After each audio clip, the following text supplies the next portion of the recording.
As much as we want to be the go-to person for everything, we simply can't. And that's the reality. And that's not a bad thing. It's really actually healthy. If we try to be our daughter's only source of wisdom, guidance, and emotional support, we risk creating a relationship that is too enmeshed, where she feels like she has to rely on you, only you, for everything. But we want to raise independent, confident, and emotionally mature young women. Today, we're diving into a topic that can be a game changer in your parenting journey. That's mentors. Having mentors in your life.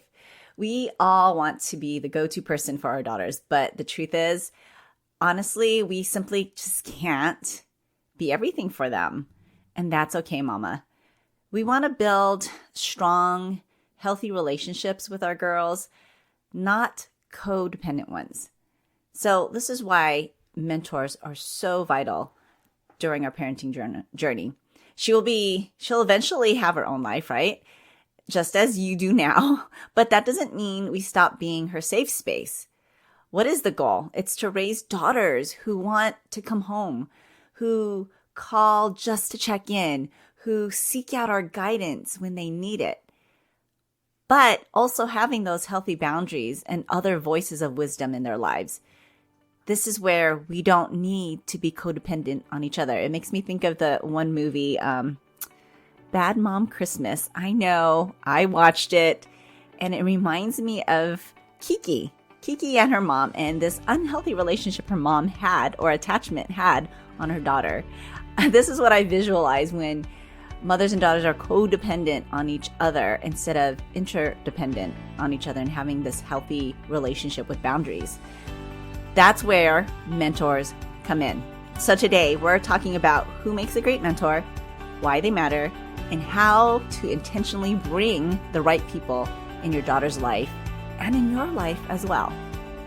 If you are frustrated with how to get your teenage daughter to open up to you because all you want is to connect with her as you once did, you're in the right place. Hey, I'm Jeannie Baldomero, a former rebellious teen, now mom of 3 young adults, educator, and the mom mentor, equipping you to create open communication with your girl so she can come to you about anything, even if she's scared. So grab your oat milk latte, breathe, and let's do this together. If you're like me, you've read many parenting books and have heard lots of advice on how to create communication that is open between you and your teen daughter.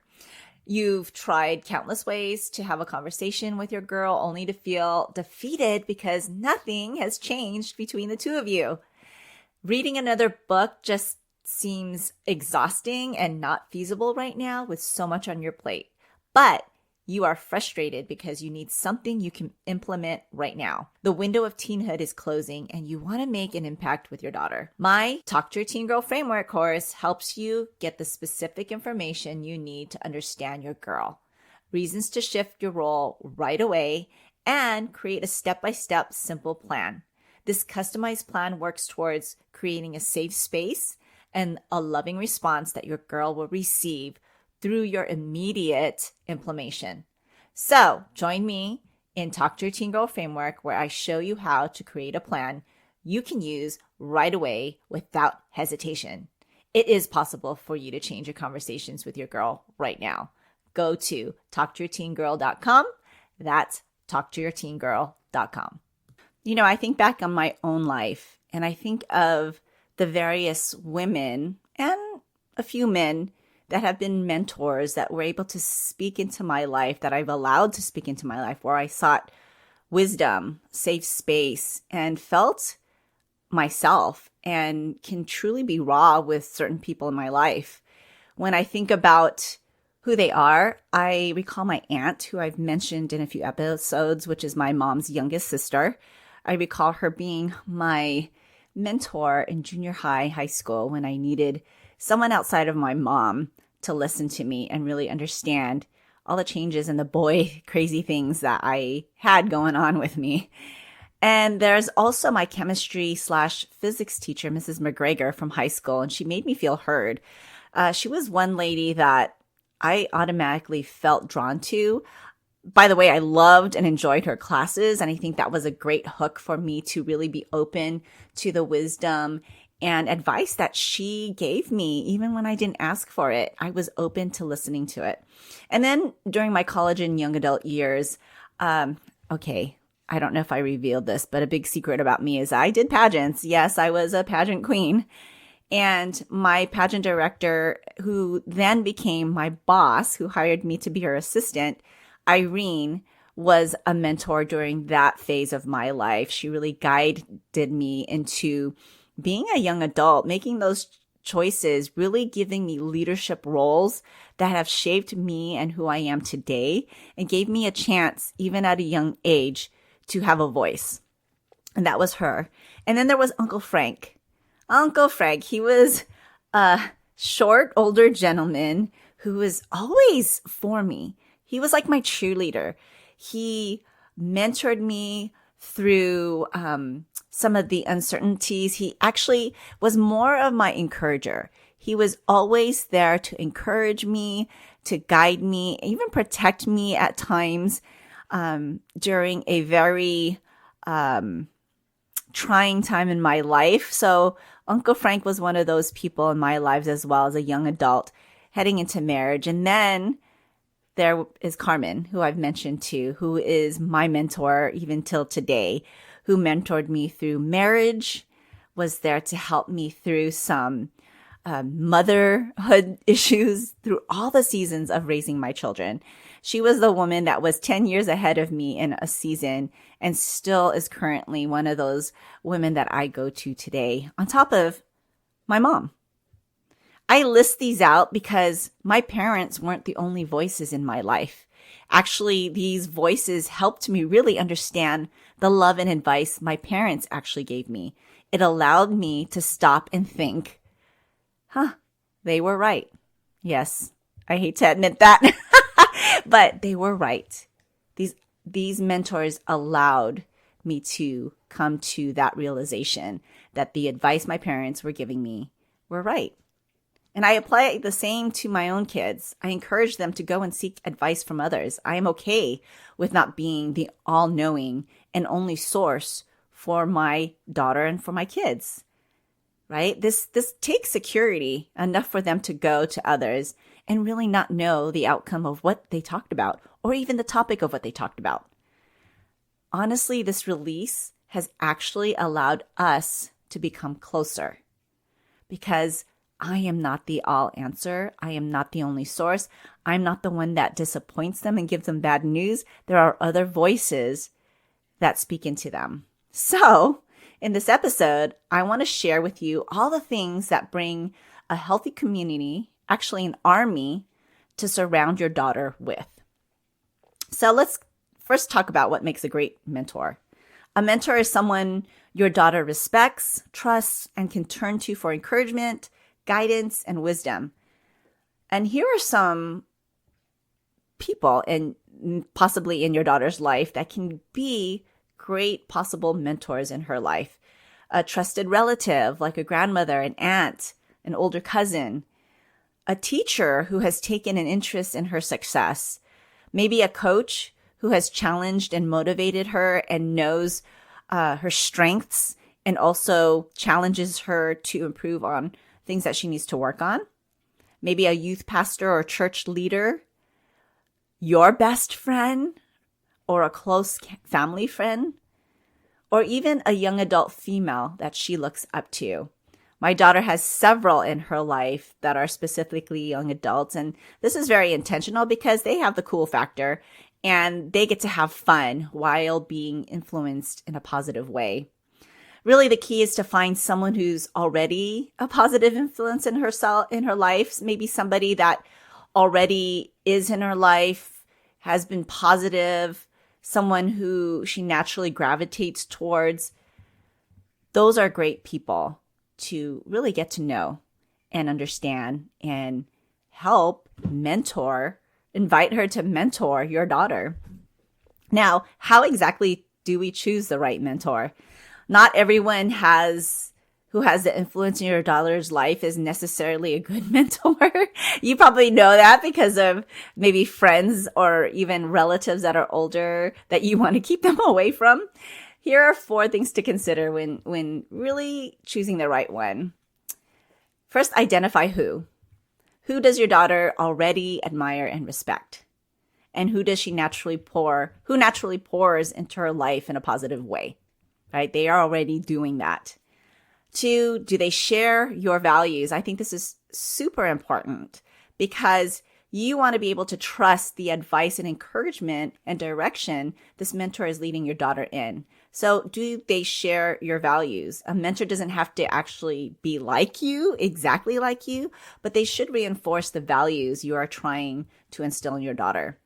And do they model things like that, like kindness, integrity, and good decision making? And third is, how much influence do they have? Is your daughter already seeking this person's advice or following their example? Do you hear them say, well, so-and-so says this. Well, my coach says this. That's a great indication that she values their opinion. And the more she looks up to them, the greater their influence. So let's choose wisely here. And the 4th is, do you have a relationship with them? Do you have a relationship with them? You don't need to be their best friends, but you should know at least them well enough to seek their support when needed, right? Are you comfortable with going to this person and really talking out a struggle, maybe an issue that maybe they can also reinforce when they are with your daughter? A strong mentor relationship really works best when you mama, can trust and communicate with that mentor too. Now, why is it okay, actually necessary, to have other voices speaking into our life? As much as we want to be the go-to person for everything, we simply can't. And that's the reality. And that's not a bad thing. It's really actually healthy. If we try to be our daughter's only source of wisdom, guidance, and emotional support, we risk creating a relationship that is too enmeshed, where she feels like she has to rely on you, only you, for everything. But we want to raise independent, confident, and emotionally mature young women, not codependent, dependent, and insecure women, right? We want them to go and find other sources. A strong, healthy mother-daughter relationship is one where we choose, or she chooses, to come to you. Not one where she feels like she has to. Okay, there's a difference. Does she choose to come to me, or does she feel like she has to because of guilt and shame? And when she has trusted mentors in her life, she will still have a support system, even in the moments when she hesitates to come to you first. Okay, key is come to you first. She will come to you. Maybe she needs to filter how she comes to you through her mentors. Now, how do all these pieces come together? Well, having mentors in place doesn't mean your role is diminished at all. That doesn't mean that your role as mom gets torn down, right? It doesn't devalue your role. It actually strengthens it. When your daughter knows she has a team of wise and loving people in her corner, she's going to feel this. She's going to feel more supported and understood. She's going to gain different perspectives and experiences. She's going to learn to develop healthy relationships with people outside of her family. And she's going to feel comfortable seeking advice and guidance from multiple sources, right? You don't have to be the all-knowing, all-answer person. But what happens in the long run, she's going to develop the confidence to make good friendships, good decisions, make strong boundaries, and navigate life with wisdom, a pocket full of wisdom, while still knowing she can always come back home to you. There you have it, Mama. I hope this has convinced you enough to know the importance of having mentors surrounding your daughter. Now, I talked about mentors surrounding your daughter, but what about you, Mama? Do you have qualified people in your life that you can trust, that can help guide you and can pour wisdom from experience into you? That is also needed. You know, parenting our girls is a journey.